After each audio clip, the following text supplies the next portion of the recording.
میں نبی ہوتا تو نبیوں جیسی دعا کرتا، مگر میں تو عام بشر ہوں اور گنہگار بشر۔ میری خواہشات، میری آرزویں سب عام ہیں۔ یہاں کھڑے ہو کر کبھی کوئی کسی عورت کے لیے نہیں رویا ہوگا۔ میری ذلت اور پستی کی اس سے زیادہ انتہا کیا ہوگی کہ میں یہاں کھڑا ہوں، حرم پاک میں کھڑا ہوں اور ایک عورت کے لیے کڑکڑا رہا ہوں۔ اگر مجھے نہ اپنے دل پہ اختیار ہے نہ اپنے آنسوؤں پر، یہ میں نہیں تھا جس نے اس عورت کو اپنے دل میں جگا دیا، یہ تو نے کیا۔ کیوں میرے دل میں اس عورت کے لیے اتنی محبت ڈال دی؟ میں تیرے سامنے کھڑا بھی ہو کر اس کو یاد کر رہا ہوں۔ کیوں مجھے اس قدر بے بس کر دیا کہ مجھے اپنے وجود پر بھی کوئی اختیار نہیں رہا؟ میں وہ بشر ہوں جسے تو نے تمام کمزوریوں کے ساتھ بنایا۔ میں وہ بشر ہوں جسے تیرے سوا کوئی راستہ دکھانے والا نہیں، اور وہ عورت وہ میری زندگی کے ہر راستے پہ کھڑی ہے، مجھے کہیں جانے کہیں پہنچنے نہیں دے رہی ہے۔ یا تو اس کی محبت کو اس میرے دل سے نکال دے کہ مجھے کبھی اس کا خیال تک نہ آئے، یا پھر اسے مجھے دے دے۔ وہ نہیں ملے گی تو میں ساری زندگی اس کے لیے روتا رہوں گا۔ وہ مل جائے گی تو تیرے علاوہ کسی کے لیے آنسو نہیں بہا سکوں گا۔ میرے آنسوؤں کو خلیش ہونے دے۔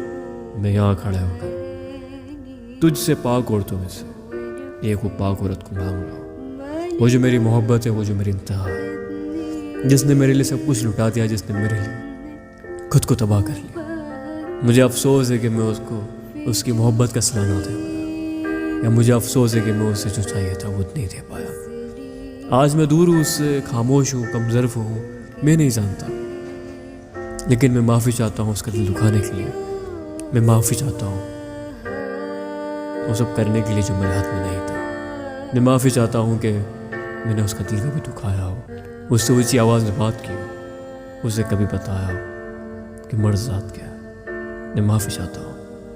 اے خدا، اے میرے مالک الملک، یا میرا سلام المبین، تو مجھے معاف عطا فرما دے۔ لوگ کہتے ہیں کہ جب کعبے پہ پہلی دفعہ نظر پڑتی ہے اور کچھ دعا کرو تو وہ دعا بے شک مکمل ہوتی ہے۔ آج کعبے کے سامنے کھڑا ہوں، میری نگاہ جب کعبے پہ پڑی تو بس میں یہی دعا کر رہا ہوں کہ بس وہ خوشیوں کی مہلت مجھے مل جائے جو شاید کہیں تک مجھے کبھی نہیں ملی۔ میں چاہتا ہوں کہ جو زندگی کی ذلتیں ہیں، جو غم ہیں، جو پریشانیاں ہیں، وہ خدا تو معاف کر دے، مجھے اب رحم کر دے، بخشش کر دے میری، اس سے مجھے ملا دے۔ میں نے اس کے لیے کتابیں لکھی، راتیں جگا، اس کا انتظار کرا، لیکن کبھی اسے اونچی آواز میں بات نہیں کری، اسے محسوس نہیں کرایا کہ ذلت کیا ہوتی ہے۔ اے میرے مالک، تو مجھے معاف عطا فرما دے، اور تیری پاک عورتوں میں سے ایک پاک عورت مجھے عطا فرما دے۔ اس کے دل میں کیا ہے یہ تو جانتا ہے، لیکن میرے دل میں کیا ہے یہ بھی میرے مالک تو ہی جانتا ہے۔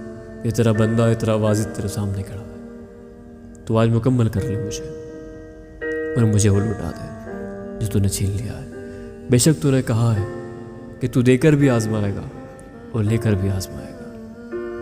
اے مالک، اب میری آزمائش ٹوٹ رہی ہے، میری آنکھوں زہر قطرہ یہی کہہ رہا ہے کہ اب اس سے مجھے ملا دے۔ میں نے اس کو آخری دفعہ دیکھا تھا تو بس سوچا تھا کہ اب ملاقات ہوگی کہ نہیں۔ میں نے تو اس کے شہر کی خاک کو اپنا سرما بنا لیا ہے۔ اس کے شہر کی طرف دیکھ کے سلام کرتا ہوں، اس کے شہر کی طرف دیکھ کے اسے یاد کرتا ہوں۔ اب اس سے زیادہ میری زندگی میں اور کیا ہوگا کہ میں اسے اس طرح ملا کہ دوبارہ کبھی مل نہیں پاؤں گا۔ میں اس کو اس طرح کھو چکا ہوں کہ میں اسے کبھی پا نہیں پاؤں گا۔ مجھے اس کی آنکھیں یاد آتی ہیں، مجھے اس کی ہنسی یاد آتی ہے، مجھے اس کے شہر کی گلیاں یاد آتی ہیں۔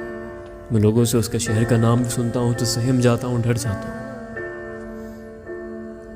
خاموشی، آواز اور نہ جانے کیا کیا، اب کچھ نہیں ہے میرے مولا میرے پاس، بس تو ہے۔